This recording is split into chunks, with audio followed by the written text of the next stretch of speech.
도연세무사입니다. 사내근로복지기금 요즘 다들 아시는 단어죠. 저 이거 언제 제일 처음에 경험해봤냐면 제가 세무사 따고 첫 직장이 공기업이었어요. 근데 제가 그때가 2007년 8년쯤 됐을 거예요. 그때 딱 들어가서 제가 이제 회계 담당을 하는데 그 회사에 그 당시에 사내근로복지기금이 있었어요. 제가 이제 세무사니까 담당을 이제 저한테 맡겼던 거죠. 그 당시에는 사내근로복지기금이요 전국에 몇 개 없었어요. 그 담당자들끼리 그 당시 뭐 다음 카페에 막 해서 서로 물어보기도 하고 그랬던 기억이 있는데, 그러고 나서 이제 회사 옮기고 이렇게 저렇게 왔다 갔다 하면서 잊어먹고 있었는데요. 요즘에 이제 막 컨설팅 하면서 갑자기 이 기금이 확 붐이 일어난 거죠. 옛날에 내가 했던 그거 얘기하는 게 맞나 싶을 정도로 그거 맞더라고요. 요즘 컨설팅은 기금 본연의 목적보다는 이제 다른 목적으로 더 많이 설립하시는 것 같아요. 제가 오늘 설명드릴 사례는 기금이 이미 설립하고 뭔가 컨설팅을 했는데 그거 제가 다시 뒤집은 사례입니다. 좀 희한한 케이스인데 한번 같이 나눠볼게요.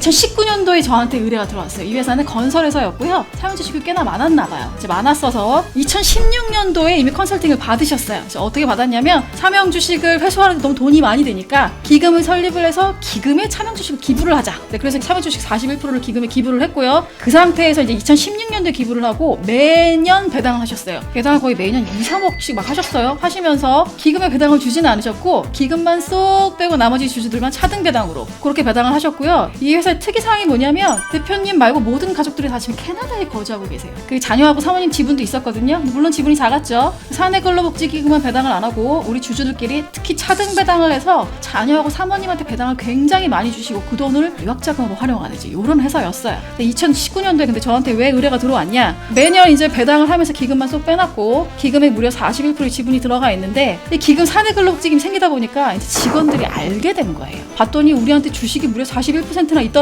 근데 배당이 안 들어오잖아요. 그러니까 직원들이 우리가 주식인데 이거 왜 배당을 안 주지? 그거 배당 가졌으면 우리 복지사업 더 쓸 수 있는 거 아니야? 이제 이런 얘기가 막 이제 오가기 시작하는 거죠. 그리고 이제 기금을 운영하다 보면 해보신 분들은 아시겠지만 이것도 하나의 이제 법인이라서 법인세 신고도 하지만 비영리법인이기 때문에 고용노동부에 매년 또 운영상한 뭐 심사를 또 내야 되거든요. 주식을 기부해놓고 배당을 안 주니까 이것도 부담스러운 거. 대표님 혹시 이게 내가 여기 배당을 이렇게 안 주는 게 뭔가 이 나쁜 행동으로 고용노동부에 비춰지지 않을까, 이제 이것도 부담스러우신 거죠. 그리고 이 회사는요 또 하나 승계자가 없어요. 자녀들이 다 캐나다에 유학을 가 있고 캐나다에서 잡을 잡고 거기서 살 생각이었기 때문에 이 회사를 아무도 승계할 사람이 없어요. 결국 대표님은 이 회사를 어떻게 할 거냐? 본인이 은퇴하시면 청산하거나 매각하거나 둘 중 하나인데요. 기금이 41% 주식을 갖고 있으니까 나머지 자녀 재산이 무려 41%가 기금이 귀속되게 되는 거예요. 그러고 싶지는 않으셨던 거죠. 이거 어떻게 하면 좋지? 그 당시에 16년도에는 차명 주식 리스크가 워낙 커서 하기는 했는데 이제 와서 보니 이 주식을 41% 주는 거는 좀 아닌 것 같다. 이거 어떻게 해야 되나 하고 저한테 19년도에 의뢰가 들어오신 거죠.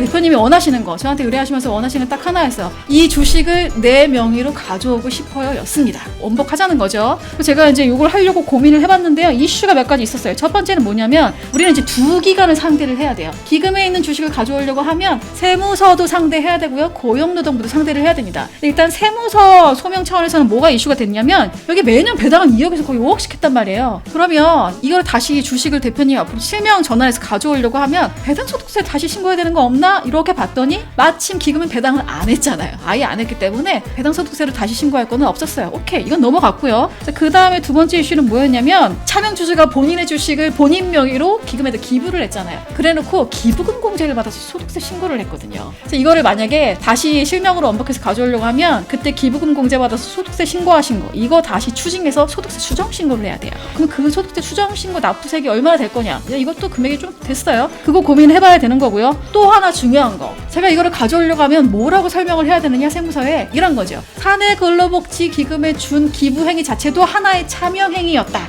사내근로복지기금 명의도 차명이었다. 다시 원복한다 이렇게 설명을 해야 되거든요. 이것도 이 자체도 또 하나의 차명행위잖아요. 자, 우리 차명행위하면 뭐예요? 증여이자 증여세 신고를 해야 되잖아요. 자, 그러면 기금에 증여한 그 당시의 주식 시가 기준으로 증여세 신고를 해야 되는데 이 증여세는 안 내도 되냐 이거죠. 이 당시의 주가가요 액면가액 기준으로 한 5억쯤 됐고요. 시가 기준으로 10억이 조금 넘었어요. 근데 우리가 이거 원복하면서 증여세를 내야 된다고 하면 못하죠. 당연히 못하는데 이게 있죠. 우리 사내근로복지기금의 가장 큰 세제 혜택 중에 뭐가 있냐면 기금이 증여받은 재산 재산에 대해서는 증여세 비과세한다는 규정이 있어요. 상속증여세법에. 그 규정 때문에 기금이 받은 모든 자산은 다 증여세를 안 내잖아요. 자, 그러면 저는 이렇게 한번 생각을 해봤던 거죠. 기금이 직접 증여받은 것도 비과세인데 차명으로 주식받은 이 행위, 차명 증여세, 이것도 비과세가 될 거냐?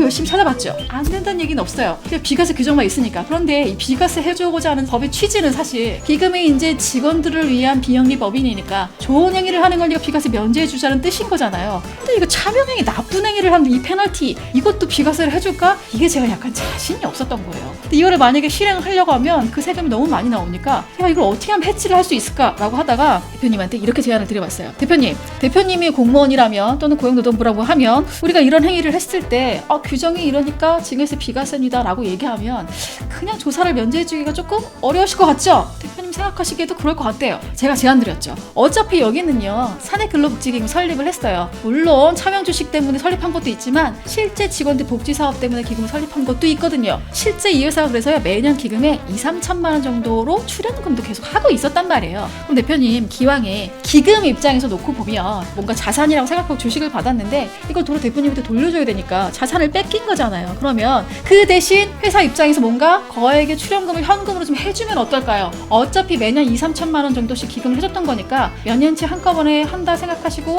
한 1억 정도 주식을 돌려받는 대가로 1억 정도 현금 증여하시면 어때요? 고민을 싹 하시더니 할 수 있을 것 같다. 어차피 회사 이름으로 나가는 거니까 기왕에 나갈 돈이었을 거니까 그렇게 한번 정당성을 확보를 해보려고 했던 거예요. 그러면 전 세무서한테 이렇게 얘기를 하는 거죠. 자, 우리 배당은 기금이 배당을 받지 않았으니까 배당 수정 신고는 할 게 없어요. 자, 그 다음에 기분 공제받아서 소득세 수정 신고는 할 거예요. 네, 추징세 낼 겁니다. 자, 그 다음에 기금에 준 차명행위도 세금 내야 되는데 이건 기금의 증여는 비과세입니다. 다만 이거는 도의상 문제가 있기 때문에 저희가 회사에 1억 정도 현금 기부로 대체를 할 겁니다. 이렇게 세무서에 설명을 할 거고요. 고용노동부에도 우리가 소명을 해야 돼요. 고용노동부에 소명을 하면 뭐가 문제가 되냐면 매년 우리가 이제 기본재산 현황 신고를 하게 돼 있단 말이에요. 근데 이 주식 기부받은 걸 기본재산에 넣어놨는데 다시 회수하면 그 연도에 기본재산이 갑자기 줄어드는 현황 신고가 들어가요. 이상하죠? 이 기금은요 기본재산을 함부로 처분 못하게 돼 있단 말이에요. 근데 갑자기 줄어드니까 그 소명을 해야 되거든요. 이때 뭐라고 설명할 거냐? 아까 세무서에 설명한 거랑 거의 비슷하게 가야 될 거예요. 기금 입장에서 이게 차명주식이라고 해서 실소유자가 돌려달라고 하더라. 그러니 기금 입장에서는 이걸 돌려주는 대신에 그럼 내 재산을 뺏기는 거니까 뭘 할 것이냐? 1억 현금 출자를 오히려 협상을 했다. 기금의 실질적인 경제적 수익성 차원에서는 현금화도 안 되고 이런 주식보다는 현금이 낫다. 이렇게 설명하면 어떨까라고 한번 제가 스토리를 짜본 거죠. 자, 이렇게 하고 한번 실제 업무를 해봤습니다.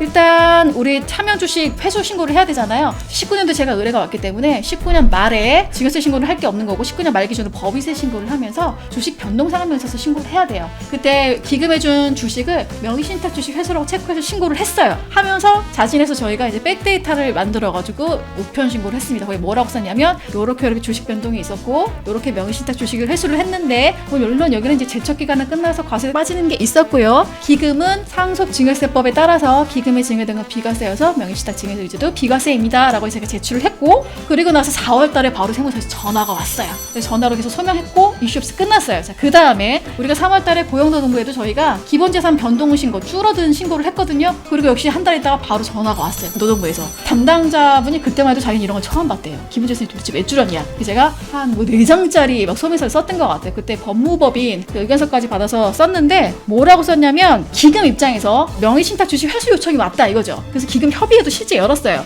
열어서 우리 이제 노측하고 사측 대표들이 서로 논의를 하는 거죠. 실소유주가 이거는 내 건데 명의수탁자가 나한테 동의도 없이 이 주식을 기부를 했다. 그래서 다시 돌려주세요. 이런 행위가 온 거죠. 기금이 협의를 했는데 법무법인의 의견을 받아봤더니 이 명의신탁 행위이기 때문에 이거는 돌려달라고 하면 돌려줄 수밖에 없다. 또 기금 입장에서도 이게 실소유자 파악을 제대로 하지 않고 출연을 받았잖아요. 기금 자체의 책임도 면할 수 없다 이거죠. 이게 실제 법적으로도 그런 의견이 있다는 거죠. 그런 차원이니 돌려줄 수밖에 없는데 그렇다고 하면 우리가 그냥 줄 수는 없고 마침 실소유자가 대신에 우리 법인에서 현금 1억 정도 기부를 해주겠다고 하니 그거를 받고 이 주식을 반납하는 게 어떻겠느냐. 어차피 이 주식은 비상장 주식을 현금화도 안 되고 배당도 못하지 않느냐. 이렇게 의사결정을 했다. 그런 차원에서 기금 자체의 경제적 실질과 수익성 차원에서 우리가 이런 의견을 했다라고 이렇게 의견서를 내보냈거든요. 그래서 저도 이제 엄청 떨었죠. 이게 진짜 통과가 될지 안 될지. 통과가 되고 인정을 받았어요. 지금 그 이후로 대표님 이제 이슈 없이 지금 벌써 2023년이죠. 지금까지 아무 이슈 없이 대표님 이제 주식 다 소유해서 가지고 계신 상황이고, 그 다음에 이제 기금도 주식은 없이 현금 기부 받아서 복지사업 열심히 잘 하고 계십니다.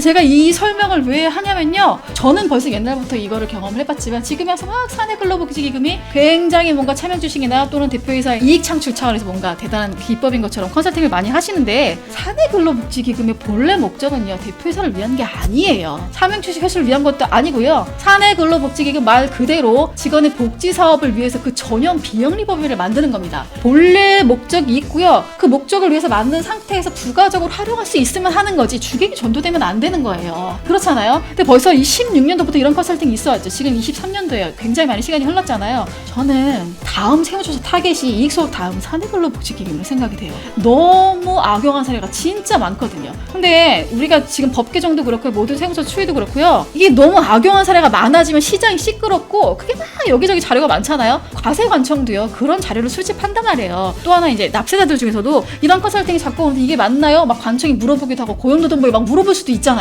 아무렇지도 않게 고용노동부에 전화해서 차명주식을 기금 만들어서 거기다 넣어도 되나? 이렇게 물어볼 수도 있단 말이에요. 그런 전화가 안 갔을까요? 이런 걸 받아봤을 때 그들이 이거 이상하다, 이런 시간들이 분명히 갔을 거란 말이죠. 그래서 컨설팅을 하시는 건 좋은데 본래 목적이 흐트러지지 않는 그 법인 안에서 하셔야 되고요. 사내근로복지를 하시는 컨설팅도 중요하지만 잘못된 컨설팅을 다시 뒤집어서 올바르게 돌려주는 컨설팅, 이것도 저는 하나의 시장이라고 봐요. 제가 이 회사의 이 주식을 다시 되돌리는 걸 하지 않았다고 하면요, 이 회사 뭐가 문제였겠어요? 지금 계속 차등배당으로 기금을 배당을 안 주고 있다. 이거 고용노동부에서 전화 오지 않았을까요? 주식을 기부한 차명 주주죠. 이 주주가 본인은 기부공제로 소득세, 지금 감면받은 소득세가 뭐 몇 천만 원쯤 됐었어요. 근데 그들은 그렇게 이득 보고 막상 기금에는 현금이 하나도 안 들어왔잖아요. 이거 그냥 놔뒀을까요? 조사가 나왔을 수 있단 말이에요. 돌려줘야죠. 대표님 입장에서 팔려고 해요. 회사를 팔려고 하는데 무려 41%의 주주가 사내근로복지기금이에요. 그럼 만약에 우리가 판다고 봤어요. 그때 가서 그 판 돈을 그러면 이건 원래 다 내 거니까 주식 대금을 나한테만 주세요, 이럴 수도 없잖아요. 매각 대금의 40%가 기금한테 간단 말이에요.